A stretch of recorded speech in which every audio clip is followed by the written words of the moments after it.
Let's do this. Hi everyone, and welcome to Jimmy Draws Art. I'm Jimmy Dragon. Okay, I decided to try something different here. I am going to start a video series, and as you can probably guess by looking at this book that I have here, it's going to be a life drawing series of learning to draw the head and figure. I have had this book here for years. It is one I received as a gift, but for whatever reason, I have never really looked at this book from cover to cover and learning from the lessons inside. I have always looked at this book if I wanted to just check on something, but I have never really sat down and looked at this book. So here we go, Drawing the Head and Figure by Jack Hamm. He really was a good artist. Here is a bit of info about Jack Hamm. Jack Beaumont Hamm was an American artist from Wichita, Kansas, who is recognized both for his Christian-themed artwork and editorial cartoons, and for his books on drawing technique. He both studied and taught at the Frederick Mizzen Academy of Art. That was from a Google search and sourced from Wikipedia. So here we open up to the preface of the book. I already took a read through the preface here, and this is what it says, that we as the art student must be persistent in our studies. I also found that the first paragraph here says a lot too. What in life is more important than people? Take people away and there is not much left. Take people out of art and art becomes lonesome. Yet in art circles, we hear he is good at almost everything, except his figure drawing. Indeed, if you can draw people well, you become a wanted individual in both commercial and fine art. This I believe to be true. I look at sites like DeviantArt and see who are the most popular artists there, and one thing I have noticed that they have a grasp, at least at the basics of figure drawing. Another paragraph that got me in this preface is what this book aims at. The purpose of this book is to approach the problem of figure drawing in such a way as to give the student something he can understand and remember. This is something that I need. I need something easy to understand. I am not the smartest person here in the world. And I also don't have great attention when it comes to doing stuff like this. Probably why I never really took much of a deep dive into this book until now. So let's move on to the next part of this book and see what we got. Okay, the head in 6 freehand steps. Now this page I have played a lot with over the years. This was one of the first lessons I took from this book. I pretty much use this technique in all my drawings. In fact, yes, this is what I usually do when it comes to drawing the heads. I mean, he goes into detail here, and honestly, I never went this far when it comes to drawing the heads. But honestly, I want to give this a try now that I see this, and I want to see if it improves my drawing. Okay, I know I have this page open, but I'm going to go back to the last page and start off there. Then we will start the next page that we were previously on. Okay, then let's get to drawing this then, shall we? Okay, let's just slide this over like so. Number 1, sketch the egg shape.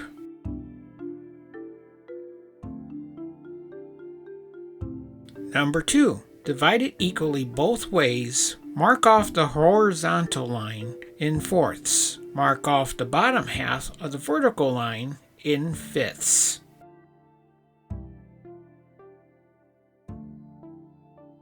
Number 3, place the eyeballs above the 2 top dots. Sketch the nose line on the second dot down and the mouth line on the second dot up.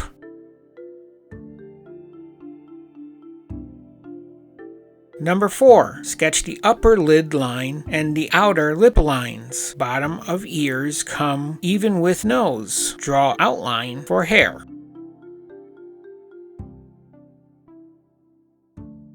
Number 5, sketch crevice for top lid over eye and suggestion for lower lid. Add a couple of lashes to the top lid. Draw brow and bridge line of nose. Sketch in values for lips and hair.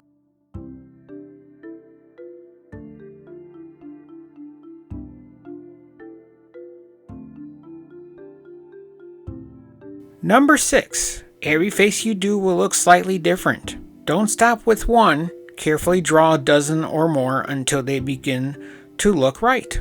So yeah, as you can tell, I did an okay job on this face. I think I will have to take the advice of this book and maybe work on a few more faces to make this look right. My goodness, I know this book is a bit dated. The hairstyle that is the example here pretty much shows it. I think I will do some different hairstyles on my practice drawings that I will do.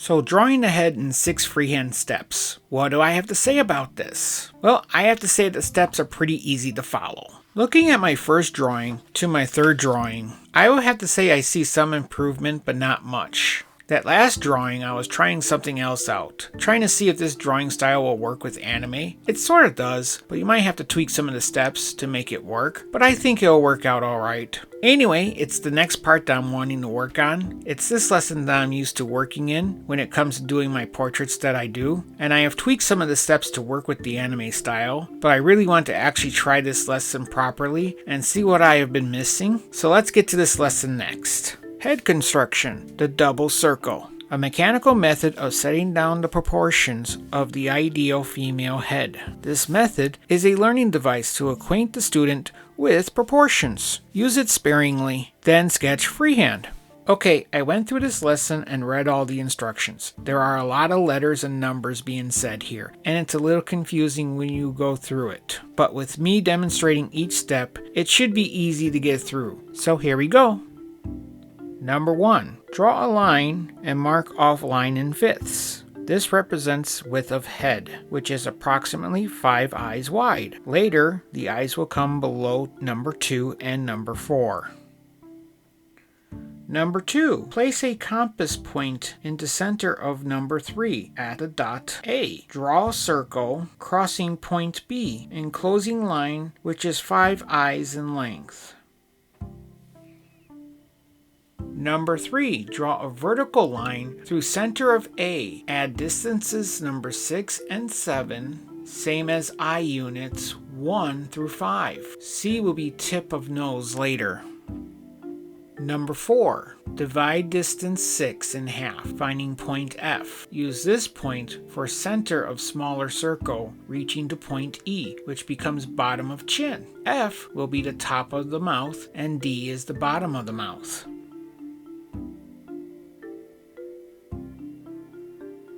Number 5. Carefully join each circle with lines G and H. Be sure that lines do not go inside or outside of circles. Number 6. Draw a line J to K at exact point where lines G and H touch large circle. Top of eyes will later touch line J and K. Use point J to subscribe arc K and M. Likewise, use point K to subscribe arc J and L. These arcs will become cheek line. Apparently this shaded area is indentation below cheekbone, which may or may not show on finished face. Number 8. Draw 2 vertical lines below line J and K. These lines, N and J, and O and K, will be the sides of the head. Notice how they trim off the sides of the larger circle slightly. Number 9. Draw eyes below line J and K directly below number 2 and number 4 of the original starting line. Draw nose on line C directly below number 3 of the original starting line. And draw mouth between lines F and D. Make mouth overall a little wider than nose. Number 10. Cheeks may be flatter and chin may vary in shape. So that is the basic construction of the head in a more mechanical version. I have to say, there are a lot of steps here, and I hope I showed them pretty easily in a way that you could understand. There are other things mentioned here in this book about the different types of eyes you might encounter, or the different shapes of eyebrows, or the different shapes of chins, or the different shapes of lips. This book has all kinds of lessons here to learn from, and this was just the first. This next page in the lesson is telling you that pretty much everything about the face construction is 5 eyes wide. Even in this figure here, it's telling you that from the bottom of the lips to the bottom of the nose is the length of an eye, and the bottom of the eye to the tip of the eyebrow is the same eye length. And cut that in half gives you the height of what the eye should be. And of course, when drawing the ears, the tip of the ear comes to the tip of the eyebrows, and the bottom tip of the ears come to the bottom tip of your nose. Pretty easy. And here in this diagram, it's pretty much saying that from the middle of the eyes to the center of the bottom of the lips should be the same distance, an equilateral law this book mentions. And here these two diagrams are showing how the eye length is working in the face and showing where the distances are. This last page of the lesson is talking about different pencil strokes. I don't think I will be paying too much attention to this page. This is something I really don't work in. If you want to work in this style, go for it. I like using a nice sharpened pencil to do my work with. And the next page will go into the next lesson, and that will be the eyes. Years ago in school, I tried to do this stuff with the eye, but I will save it for the next video. Yeah, bad pun. Okay, I will finish off this video with another time lapse of me trying to actually implement these skills that I have learned in this lesson.